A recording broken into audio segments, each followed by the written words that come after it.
the Lord put it on my heart to share from this passage and this thought with you.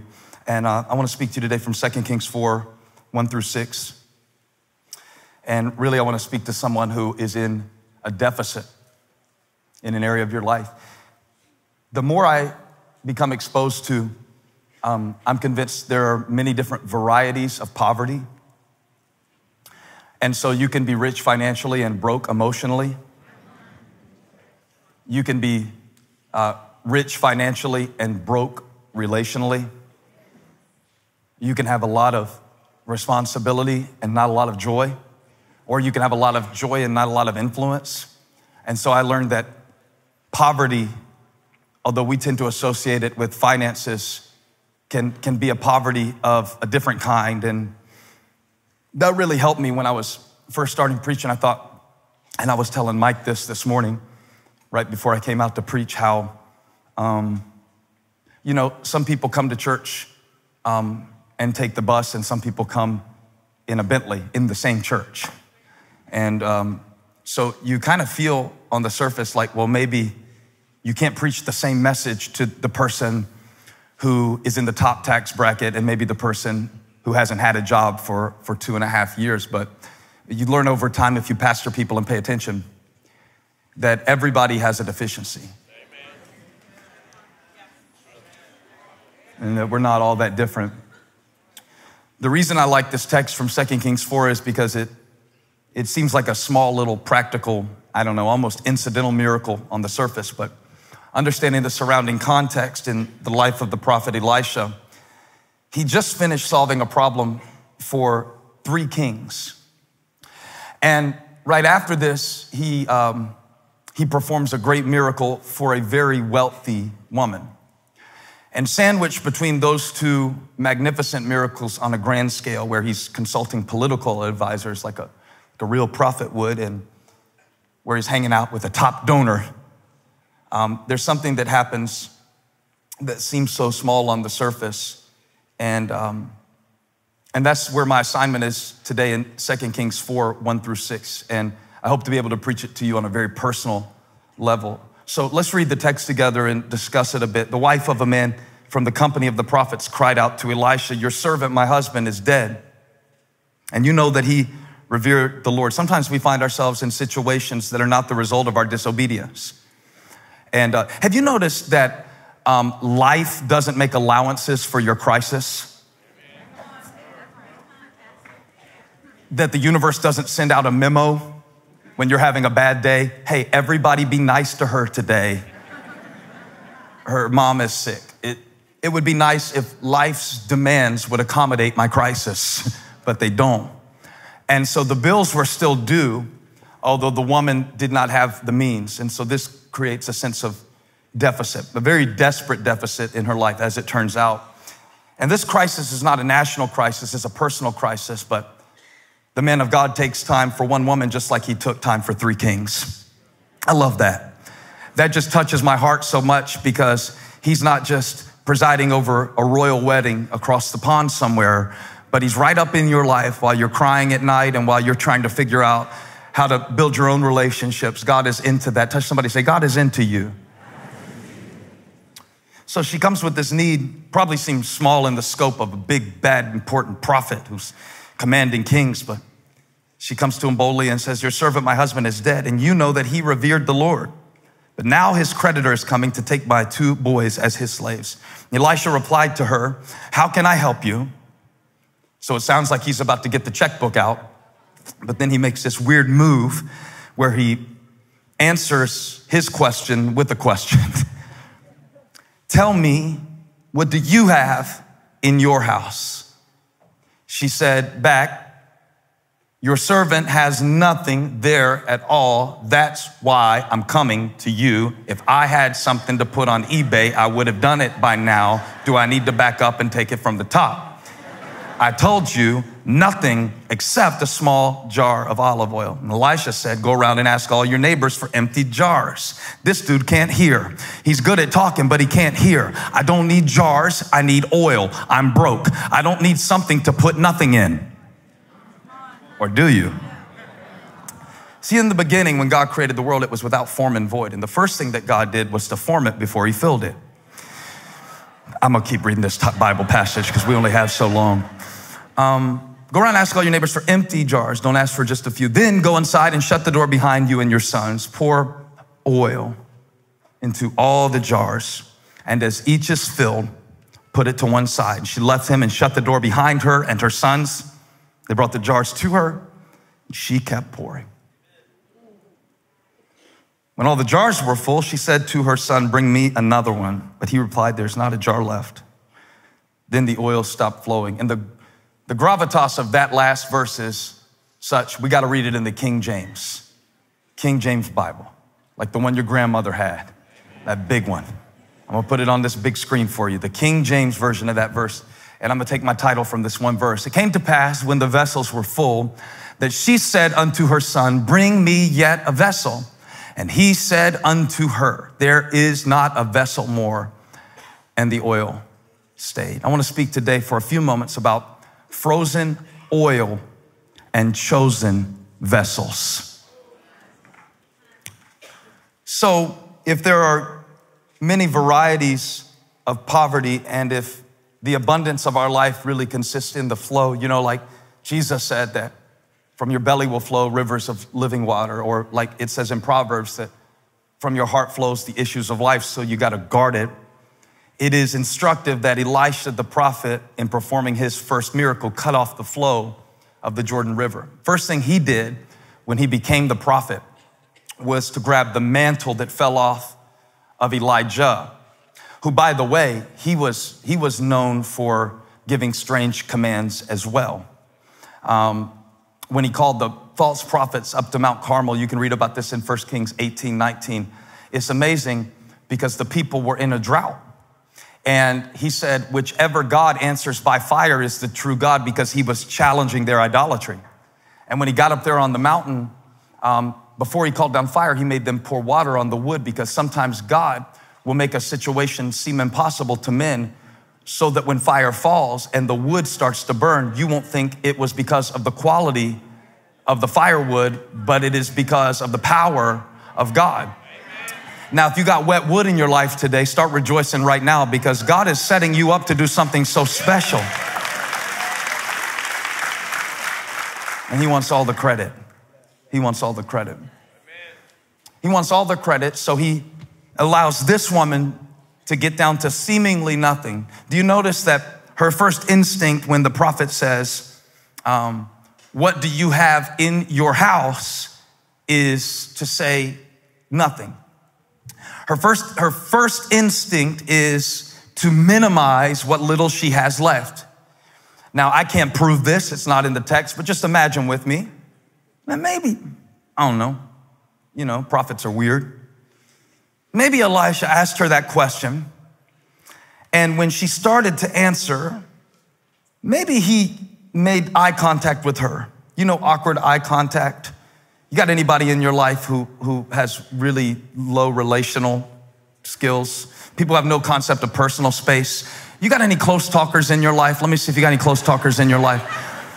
You know how some people just look at you a little too long and a little too hard? Like, eye contact is good, but it can come to a point where it's a little awkward. I can see you're a little sleepy right now. Look at your neighbor. Look at them so hard in their eyes that they feel what I'm talking about. I want you to make eye contact. Come on, staring contest all over the church. You too, Raleigh. Awkward eye contact. So look at him while I talk. She says, nothing. And Elisha just waits.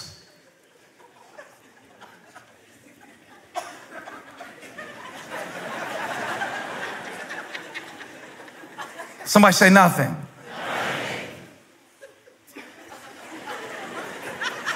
Ask the person next to you, really nothing? Because sometimes we get so overwhelmed by our scarcity that we minimize our supply. One of my friends was complaining so hard the other day, I thought he had me confused with a professional counselor. And after a few minutes, I was tired of it. And I can listen for a minute, but he would not shut up.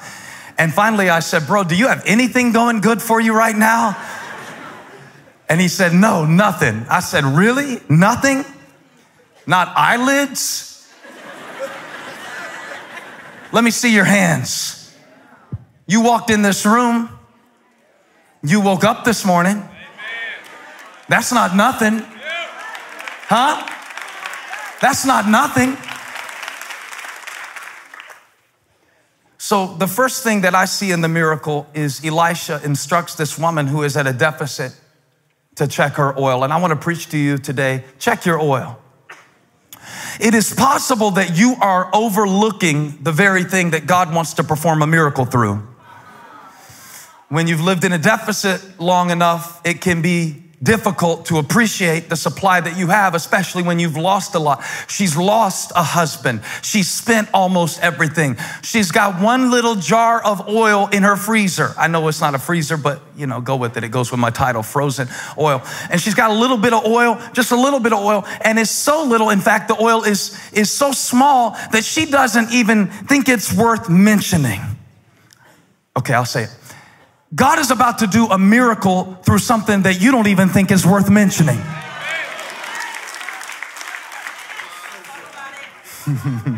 Something so small and insignificant in your sight that your first instinct is to not even mention it.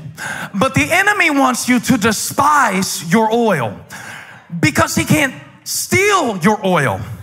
Oil in the Bible is symbolic of the Holy Spirit. When they would anoint a king in the Bible, they would anoint the king with oil. It represented God's empowerment. It represents joy and gladness. It's symbolic of the Holy Spirit that came on the day of Pentecost to live inside of us. And so when I preach about oil, I'm not talking about something that you keep in your pantry.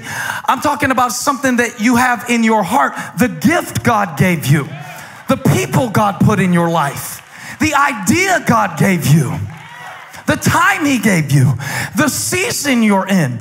If I were your enemy and I knew I couldn't take your oil, what I would do instead is to get you to think that your oil was so little that it wasn't even worth using. And that's why some people sit in church week after week after week after month after month after month after year and stay in their deficiency and never realize that what you've got is something. Somebody shout, it's not nothing. It's not nothing. Feel it in my spirit today. It's not nothing. Somebody shout, my gift is something. My life is something. My praise is something. Now high five somebody, say, I got something. How about you? For too long, I've been comparing my oil with yours. My oil might not be as much as yours, but God won't hold me accountable for your oil.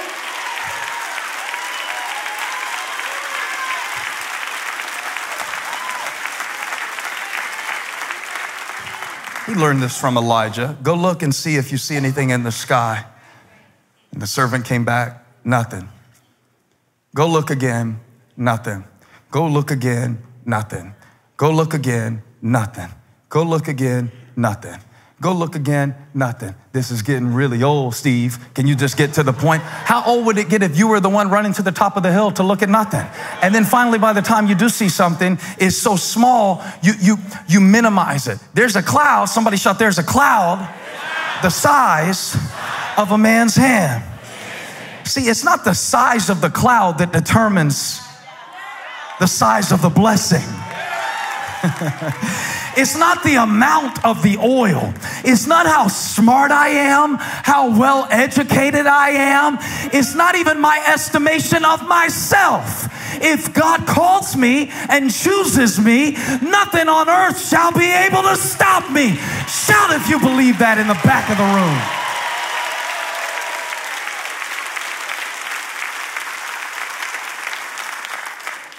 Check your oil. Might not be much, but it's not nothing. Amen. It's not nothing. And I think it's harder than ever to feel okay about our oil because we got too many ways to check other people's oil. Whether it's their vacation, Because that's about to start, where everybody's posting the happiest moments of their vacation this summer. And it's gonna make you feel like a crappy parent. And it's gonna make you question your oil, because they're gonna all be smiling in the picture. Now, let me tell you something that happened right before the picture. It was almost a divorce. Those kids almost went up for adoption, but they can't put that on the gram. So somebody say, enjoy your oil. So I'll tell you exactly what the devil's doing. He can't take your gift. He can't take your calling. The gifts and calling of God are without repentance. God doesn't change his mind about what he gave you. If he can get you to think it's so little that you don't use it, he can starve you. I realized that God gave me a ministry. The devil can't take the ministry that God gave me. But if I give up my joy, then I will forfeit my ministry. If I give up my joy, I will forfeit my marriage. The devil can't take my marriage.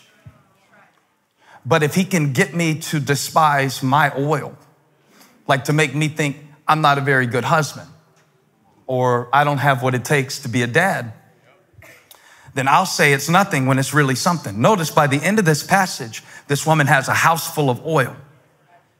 It was not until she poured the oil that it became more.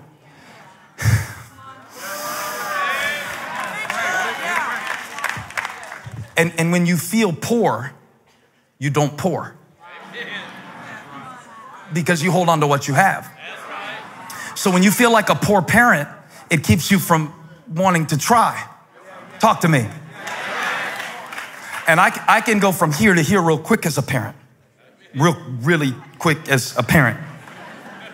You look so perfected right now. I can't figure out where one real person in this whole church is that will say that even if you figure out how to change diapers, they stop wearing them. It doesn't work anymore. So like there are things about me and things about you that make us feel insecure and make us say, it's nothing. When it's really something, but it seems small. It seems small, and it's overshadowed by something that seems, when the need seems so big compared to the supply, you call it nothing, and you don't use it. And so it doesn't multiply. You send the crowds away so they can get something to eat. And you give away the opportunities God gave you because it's nothing. What you have is nothing. The need is great. And my marriage just hit a 16-year milestone. We celebrated 16 years of marriage. I love when I do that, because there's always people that have been 40 years and they look at me like, what? I think it's significant. I took Holly to Oak Steakhouse. We dined together. Let me tell you how good the date was. The date was so good. When we got home, the babysitter was texting us that the fire alarm was going off in the house. It was a storm in Charlotte that night, and something tripped the smoke alarm. Abby's freaking out on the porch, and I had other plans for post-date.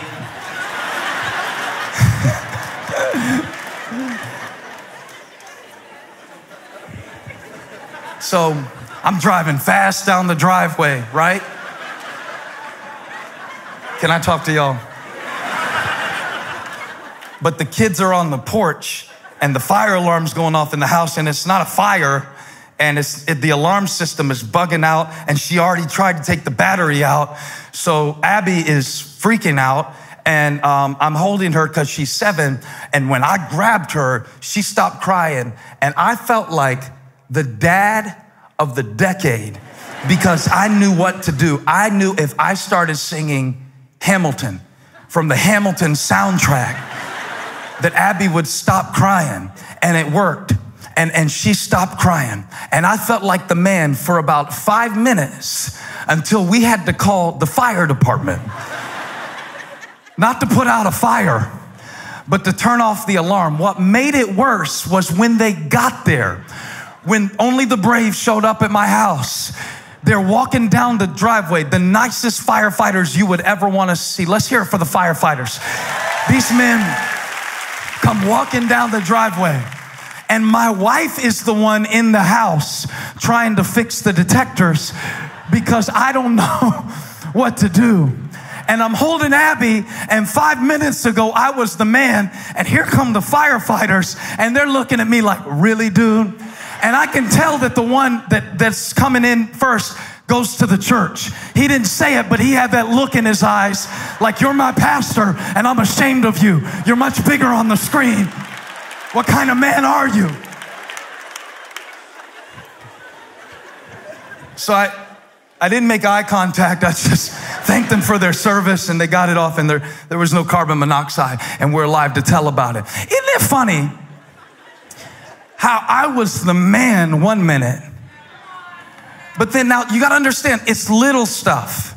It's not always some big shame that the enemy brings to make you feel. This is where I always got it wrong. I thought that you had to go through something sexual that caused you this great traumatic shame to keep you from really trusting God. Or I thought maybe you had to go through a season of your life, 8 years in prison or something like that, and then you would live with regrets. But I found out it is the seemingly insignificant insecurities that make you feel like I'm not a real man. I'm not a real mom. Now I'm yelling at my daughter just like my mom yelled at me, and I'm just repeating the cycle, and it causes you to despise your oil. And that's exactly what the enemy wants, is to use a small little thing to get you to miss your miracle.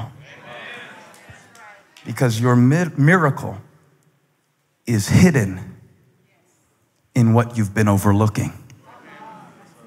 And the reason you've been overlooking it is because it seems so small to you. And the reason it seems small to you is because you are insecure about what you're not. So he'll work on you until you call it nothing. What do you have to be grateful for? Nothing. Really, nothing? What are you good at? Nothing? We went around the table the other day, and I asked a group of people, what are you really great at? And it took us all a long time to answer. I wonder why that is. Because we're so humble? Or because the enemy has messed with us so much now, because we're all on the verge of 40, and we've gotten so familiar with our deficiency.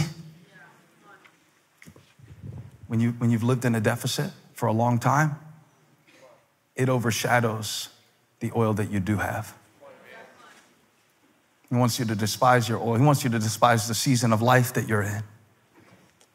He wants you to be thinking about how much time you used to have back before, or how much time you're gonna have when.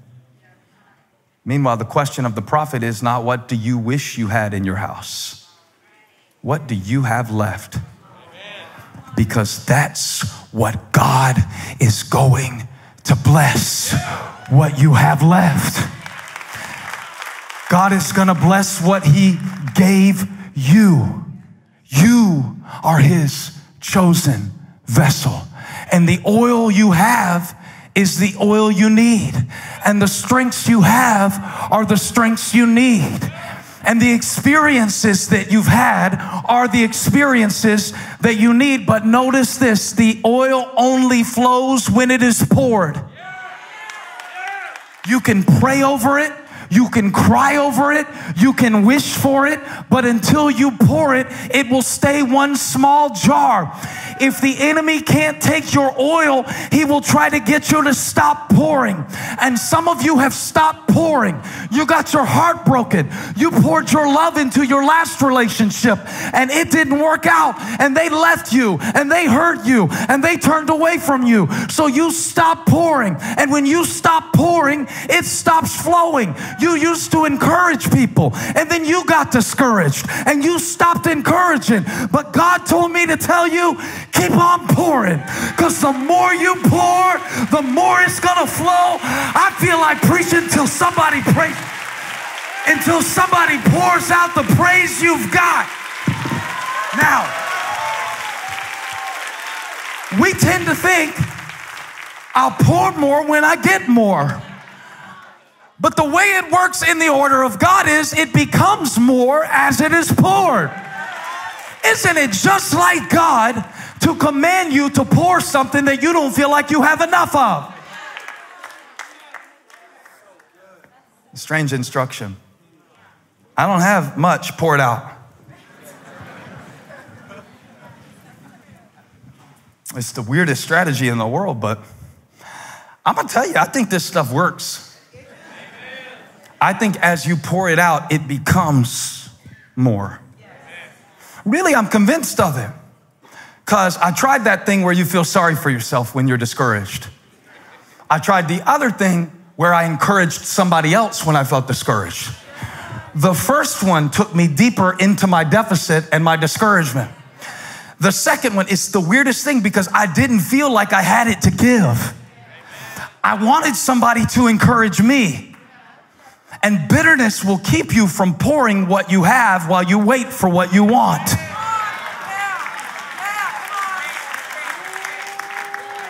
And so then you stay poor. You stay frustrated. You stay stuck. You stay in bitterness. I wonder, was the woman a little disappointed that the prophet told her to pour something? It's frustrating when you have to pour into someone else when you really wish someone would pour into you. Yet, the more you pour, the more it flows. I'm just telling you what to do the next time. I know you haven't had any struggles in the last 7 years, but in case you go through something this year, the more you pour, the more it flows. The more you pour, the more it flows. Y'all getting it over here? And so the devil's so crafty that he will put you in a state where you'll tell yourself, nobody appreciates me, so you'll stop giving yourself. And it will reinforce that self-fulfilling prophecy. Nobody appreciates me. They won't appreciate you because you'll stop pouring and they'll no longer have anything to appreciate about you.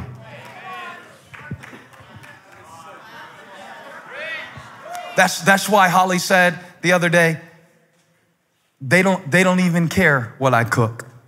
She's talking about the kids. She said they only want the noodles. She made this meal.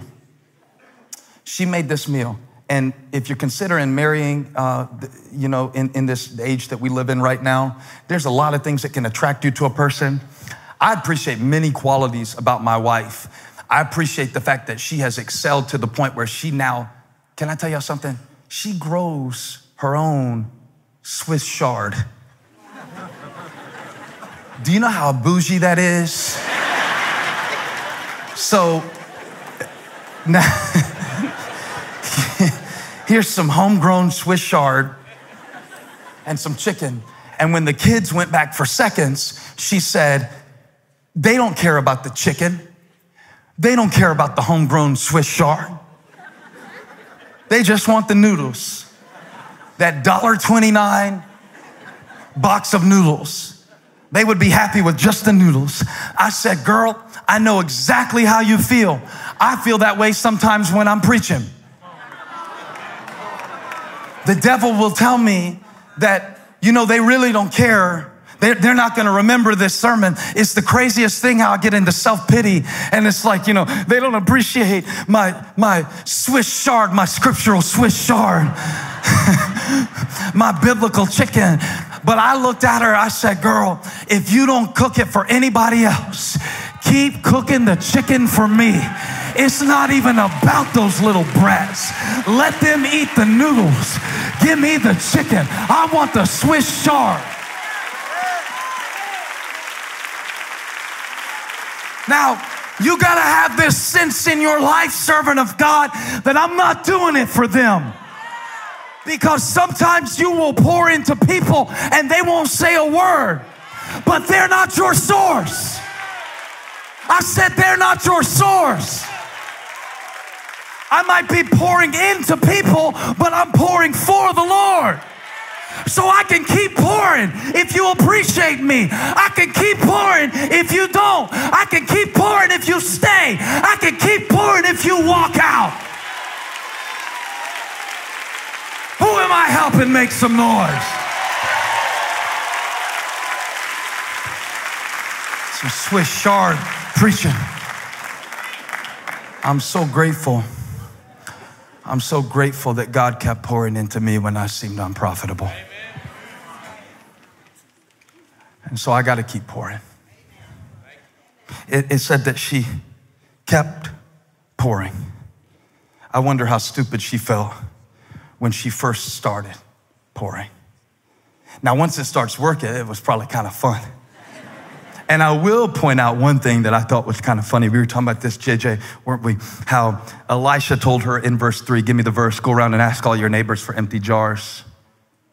And then in verse 5, it says, she left him and shut the door behind her and her sons. They brought the jars to her. She made her kids go to the neighbors. You heard what the man said. But she did one more thing I want to point out, and it's what enabled her to pour. She shut the doors. And that's such an important detail in this text, because it is what you pour out in private when no one is looking.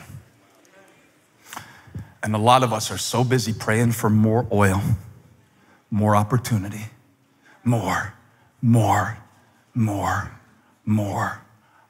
And God says, pour.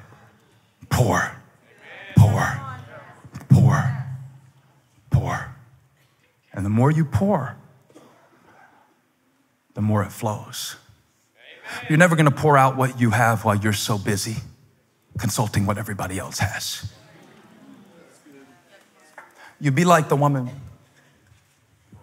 You'd be like the woman who came in and poured out that expensive fragrance on the feet of Jesus, and all the men around called it a waste, and she called it worship.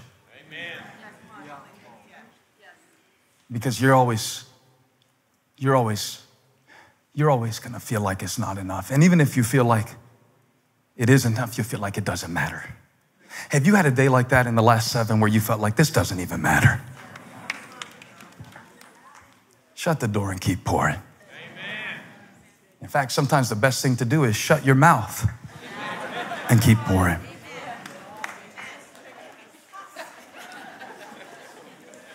And keep pouring. Because the oil only became more when it was in motion. And the oil only flowed when the vessels were ready. I don't think this message is really about the oil at all. I think it's about the vessels. Because when Elisha told her to go around to her neighbors, he gave her a very specific type of vessel to request. He said, make sure they're empty. Make sure they're empty. God can't fill what's already full. That's why it's so important that you pour out your pride. That's why it's so important that we pour out our own opinions and come before the Lord empty. Because listen, when the vessels are ready, the oil will flow. And there's something strange about these vessels that we only learn with a New Testament revelation. This is 2 Kings 4. But if you jump a couple of centuries over to 2 Corinthians 4, you get the full message, where Paul says, we have this treasure in earthen vessels. Why would God put something so special in such a cracked vessel? What keeps you from showing up is your cracks and your conflicts. But that is the very place that the blessing flows through. Paul said, we have this treasure in earthen vessels, that the excellency of the power might be from God, not from us. Amen. One season in our church that I was feeling particularly overwhelmed, I said to Holly, I just don't feel like I'm the pastor that they needed. The reason I said it is because the need was so great and my experience was so small. At this particular point, I had just turned 30 and the church was already about the same size as the town I grew up in. That'll make you stop and pause. That'll make you feel like not enough. If you ever felt like not enough, wave at me. I don't like to do this alone. It's a very vulnerable feeling. Yeah.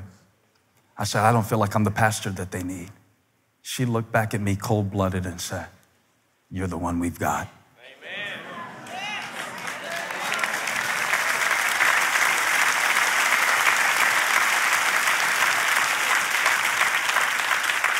Y'all are clapping at me, but I'm saying it to you. You're the mom they got. You're the dad they got. You're the son they've got. You're the daughter they've got. You're the one God chose. You are his chosen vessel. And he chose you. Not in spite of your cracks, but because of them. That ensures that people will not compliment the vessel. They will value the oil. It is what God put inside of you. But you've got to pour it out. I want to pray for you today. Stand to your feet because I want to pray for you in this moment.